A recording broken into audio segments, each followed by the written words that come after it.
In this video, we're going to talk about how to read files from Java.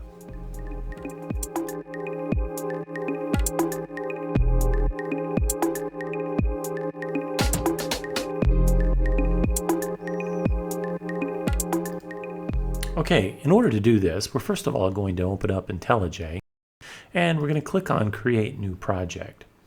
When Create New Project opens, make sure you have Java selected and that you have the appropriate SDK. I'm using the latest right now, Java version 13. Then click Next. We'll leave the Create Project template blank for now. Then we'll name our class, and I'm going to call it Reading Scanner Example, because our first example is actually going to be using the scanner class to read files. Click Finish, and when the program opens, we want to come in here to the tree, click on the Reading Scanner Example, go down to Source, right-click, and choose New Window, and say Java Class. And we'll call this our Scanner Example. With our Scanner Example, the next thing that we're going to do, in IntelliJ, you can just type PSVM and tab, and you automatically get the public static void main method. So for this example, I'm going to first of all, I'm going to create a new sample text file and call it sample.txt.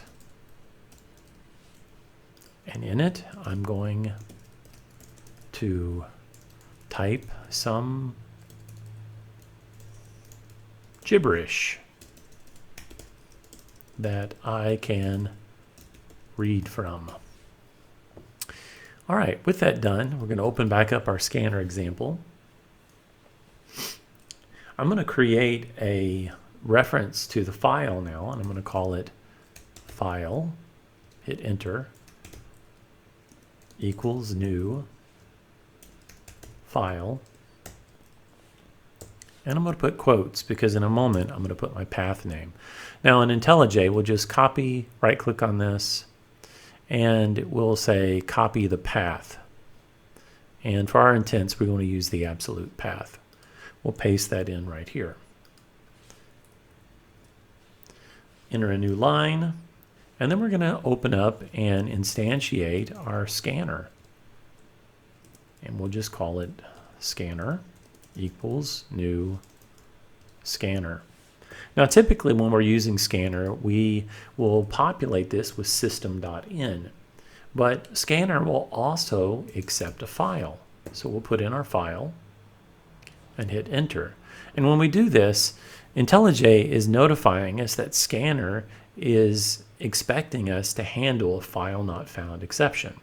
So we can do this one of two ways. We can add the exception method to our signature, or what we can do is we can actually surround it with a try catch statement. So try catch file not found, and we're printing out the stack trace. Now the next thing that we want to do is we want to read from the buffer of the scanner class. So we can do that by doing while and do scanner has next. What scanner has next does for us, if we actually drill into the class and look at the Java doc, it returns true if this scanner has another token in its input. And that's really what we're doing here, is we're trying to determine if there's more information to be read from. All right, real quick, I want to come back to my class, and I want to copy this a couple of times to create different lines. And I'll just type down here at the bottom, typing more lines to have something different. And you'll see why I'm doing that in a moment. Okay, so I have my scanner example open. I'm going to, at this point, just read from my scanner. And if you didn't notice that, in IntelliJ, you can use SOUT, tab, and it will automatically type out the system out print line. And what we'll type is scanner dot next line. and then we'll run the program.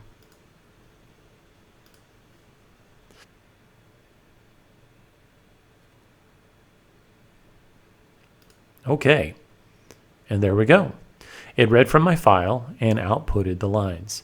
So this is a very simple and easy way to actually read from a file and output the text.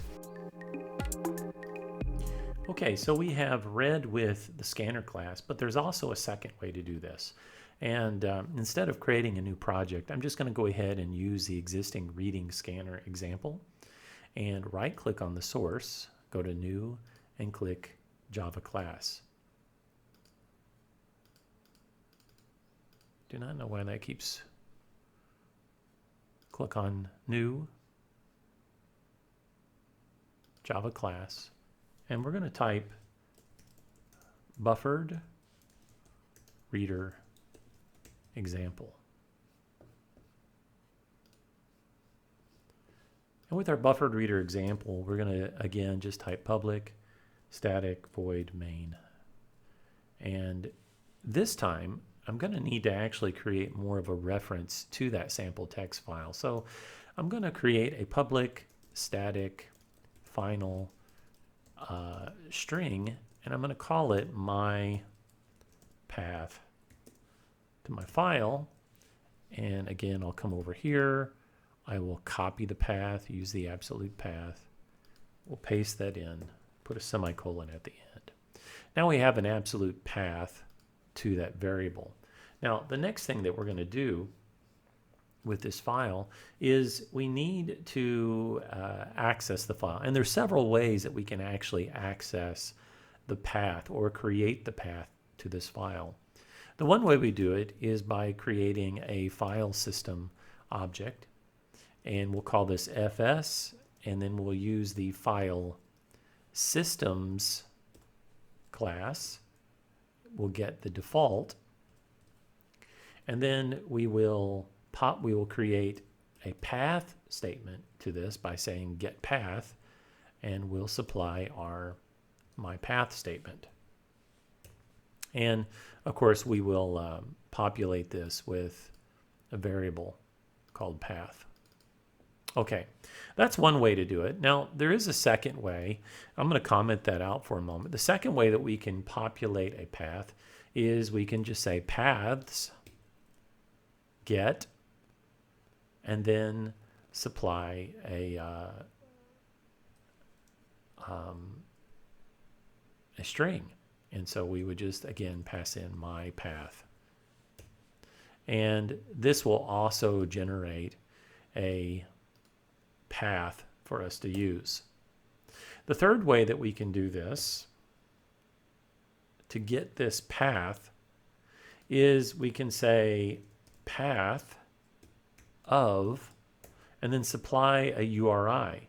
Now, for the URI, we'd have to use this this creator method that's available, and we're going to say URI create, but we need to supply a file scheme for this. And so the typical file scheme is file : / and we would append that to our my path. Now you'll notice that my path already has a slash. The correct file scheme is : / /. So we're just taking advantage of the extra one up there. This is the third way to actually create a path variable. And either of these three ways of doing it are fine. Once you have your path, we're going to create an input stream. And we'll call this IS, and we'll initialize it to null. Then we're going to come down and we're going to populate our input stream by using the files mechanism, files class, and it has a static method called new input stream. And what we would do is pass in our path. Okay, now this is complaining, and the reason it's complaining is because we have an unhandled exception, a Java IO exception. So just like we did last week in our class, we're going to wrap this method call in the appropriate try-catch statement. Now, the one way we could do this is actually add the exception to the method signature by doing this. Sometimes that's okay, but when it comes to input streams, we really need to close the input stream later. So what I'm going to do is surround it with a try-catch. And then down here, we're going to say finally, and we're going to close our input stream. Now, the first thing you're going to notice is that the input stream also is going to throw a Java exception. This can sometimes get a little messy, but you also, again, have to handle this with a try-catch. And in this scenario, it could be that the file was never created. And so because the input stream is never created or the file is never available, it would throw a catch statement. And remember, the finally is always called. And so if the IS is not initialized, it's going to throw an exception. And so we're just going to basically put a system out print line to say something of the effect that the input stream was most likely never created. We never want to throw away exceptions. Always pass on the message somehow. If you throw away the exception, that's a bad pattern. And so we need to make sure that we get that exception. And so we're just going to say get the message. Okay, so we have the input stream. And now what we need to do is we need to read it. Now, you could read it character by character, and sometimes that's appropriate. You could read it byte per byte, and maybe that's appropriate if you're going to read some type of music file. But in this instance, what we're really interested in is accessing the sample.txt. And if I click on the sample.txt and look at it, I've added some extra lines so that we can see lines that are being read. Well, for our buffered reader example, what we're going to use is a buffered reader. So we'll access our buffered reader and we'll call it buffered reader. It equals a new buffered reader. And buffered reader requires, the constructor requires something. And what it actually requires is a new input stream reader. So now we have an input stream reader, and the input stream reader now requires something as well. It requires an input stream. Well, luckily, we've already done that. We have we instantiated an input stream here, and we assigned an input stream here by creating it from the file's new input stream from the path. Okay, so now we have this. The next step is to actually buffer to read from our buffer.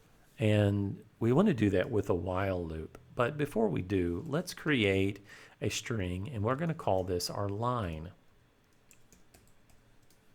And our line is what we're going to check to see if it's null. And if it's null, then we're not going to read from it. It's pretty easy. The way we're going to do that is we're going to first create a while loop. And remember, a while loop evaluates for a true condition. So I'm going to do something that's a little strange. I'm going to create and assign some variables inside the while loop. I'm going to say my buffered reader read line. I'm assigning that to a line, and now I'm going to ask, is that line null? So basically the way this reads is I'm reading from the buffered reader. I assign it to the line variable. Because of my parenthesis, I can treat this whole code block here between the parentheses as a value and ask the question, is it null? And then from there I can say system out print line, read the line. Okay, so let's test our code and see what happens.